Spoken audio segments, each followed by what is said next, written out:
item 6.4. Do you want to introduce this? Sure. 6.4 is the process to fill our anticipated board vacancy. This is just an information item regarding our upcoming anticipated vacancy, and the purpose of this item is for the Board of Trustees to simply receive information that we make public and give to the board when this occurs, and this item has that information attached. This particular item is a specific action item, is it not, to decide whether or not we're going to call for an election, or that'll be the next item. That's the next item. Yeah. So this is the information where we provide the education code related to the next item. Okay.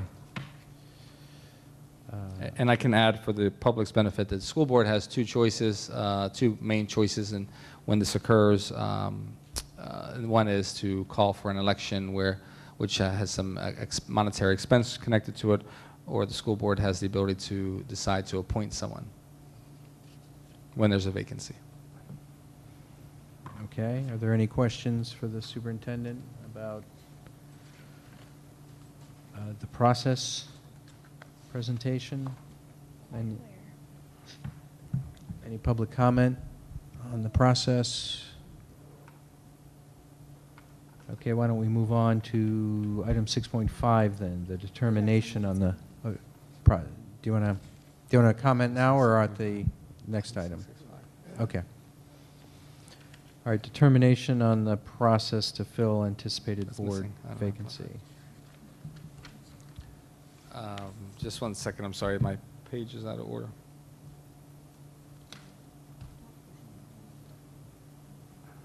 That's 6.4. Item 6.5, let's keep us going, is a request for the board to make a decision regarding what action it wants to take to fill the vacancy. Will the school board be determining that there needs to be an election, or will the board be making a decision to appoint a new board member?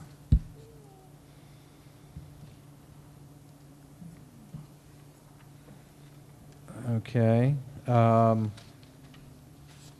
It's been our practice to fill the position by appointment because calling an election is both time-consuming, quite expensive. The estimate is $29,000 to $40,000 the district would have to pay for to the county to run an election. So those are the facts presented on this agenda item. Do we have any questions for the superintendent? Quick question. I just noticed the attachments to both of the items. Are they the same? Ed Code 5. Okay, I just want to make sure because it was on a reference to a PowerPoint attachment on the first. That's one of the attachments on 6.4. All right, thank you.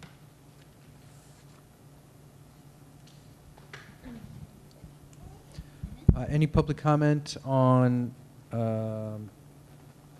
determining the process to fill a vacancy before we get to discussion of it?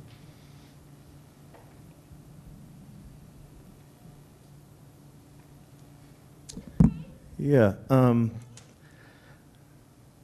As a teacher, I'm always in favor of putting money in the classroom where it does the best. So if we can save, I'm going to say first couple things. I'm going to go off a little bit, and I thank John for giving up and I'll thank all of you, because I know you give up your family life every other Wednesday to come here and stay to the wee hours. Or you bring them. I know it's a demanding job, and you're kind of hidden from the public. They don't really appreciate, I don't think, what it takes, and I know it takes a lot. That said, I would trust this board to make the right decision and appoint someone who has the best interest of our children, the best interest of our schools, to sit in that chair and carry on. So with that, I thank you. Have a good trip to Spain. And, you know, John, a sabbatical to Spain sounds good for people that put in enough years. I was just, you know, hint, hint, but. I'll take that under recommendation. Thank you. Okay. It's probably Any other public comment? Yes, Ms. Miles?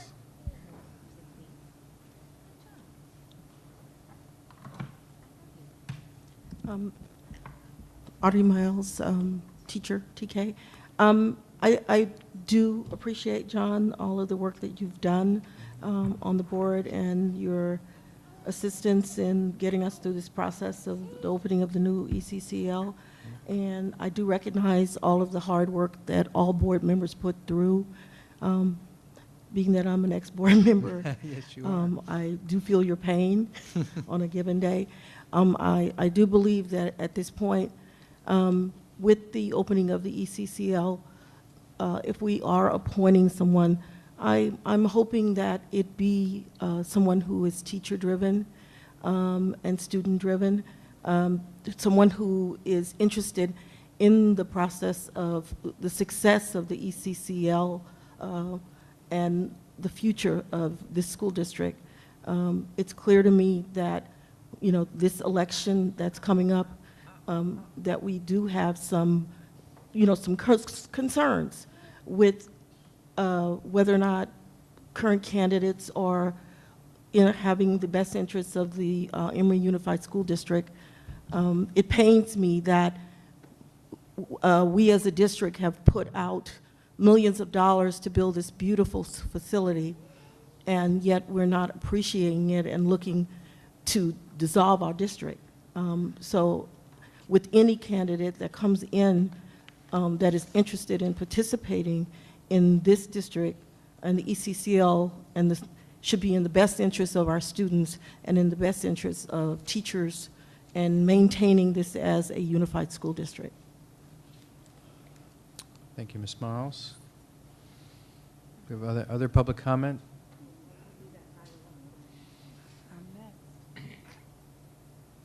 Okay. Board discussion. Let me say I agree with Ms. Miles and Mr. Davis that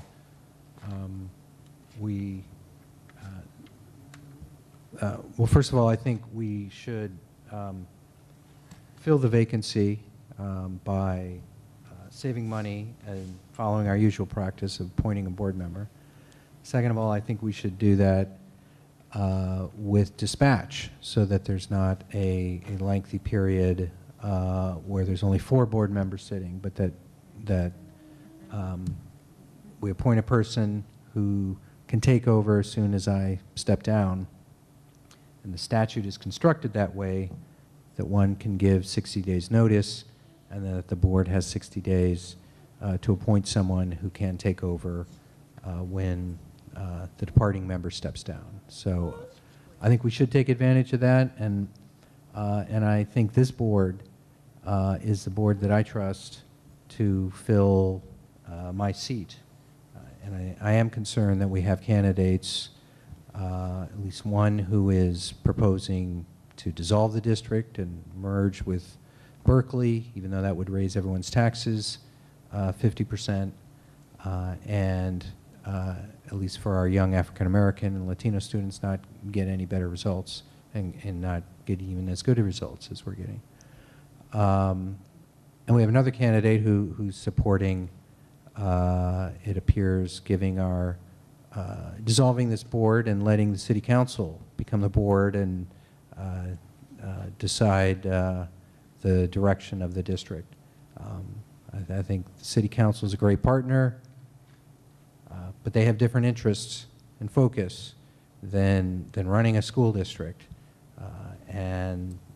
You know, they're concerned about parks and making sure that the area out here is good for public parks, and we want to make sure it's good for being a playground. I mean, I think it's important to have an independent voice, and that we ought to have a board that believes in the vision of ECCL and the K-12 community school and remains independent. So it would be my recommendation that we do pursue that effort to start the process immediately to fill the vacancy, and by appointment to take over as soon as I step down. Other thoughts or comments? Yeah. I agree with Mr. Davis. My 2 cents. Yes, I agree with Mr. Davis, and that my 2 cents is to keep the 29,000 in the classroom for our students and our teachers, not on an election. I feel like because I went through the appointing process, and I know with this upcoming election, it does become a bit tedious on finances and time. It would be in the best efforts for Emery Unified School District to go about that process once more. I can say from experience that those who are out there watching on TV, or those of you in the crowd, if you're not a district employee, definitely, step up. It's not, it's not hard. It really isn't. I came back to help my community. We can all help our community. And so if you feel as though you have that time and that you have the patience to be on this board, do it. Because it's not just, labeled for one specific person. It's not labeled for just one specific type of group. It's for everybody. And this community is for everybody. And this school district is for everybody. So therefore, go about it. Create that change that you want to see. And so I just pose that option to everyone out there that just, step up. Okay. Other comments?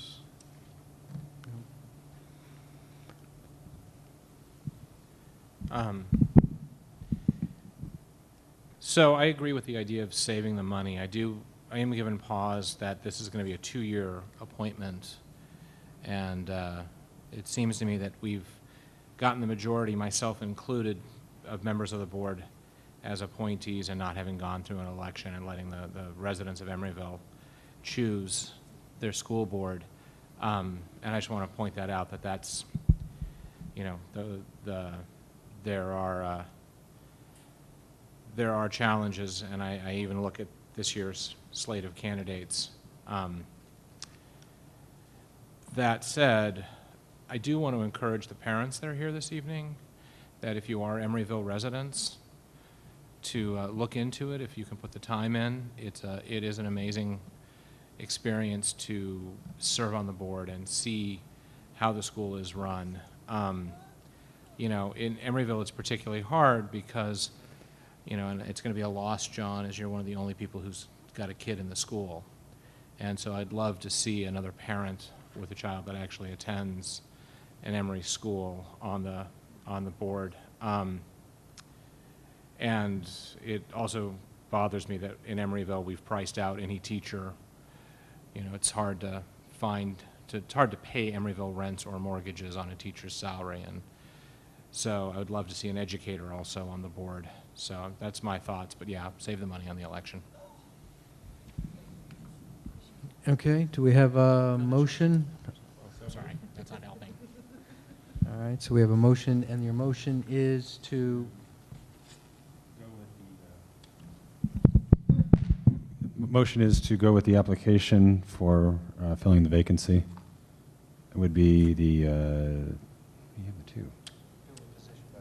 Fill the position by appointment. Thank you. Seconded. Roll call? Member Ash? Yes. Member Collins Rogers? Of course. Member Merriam? Yes. Member Pats? Yep. President Affeld? Yes. The motion passes unanimously. Now we're on to item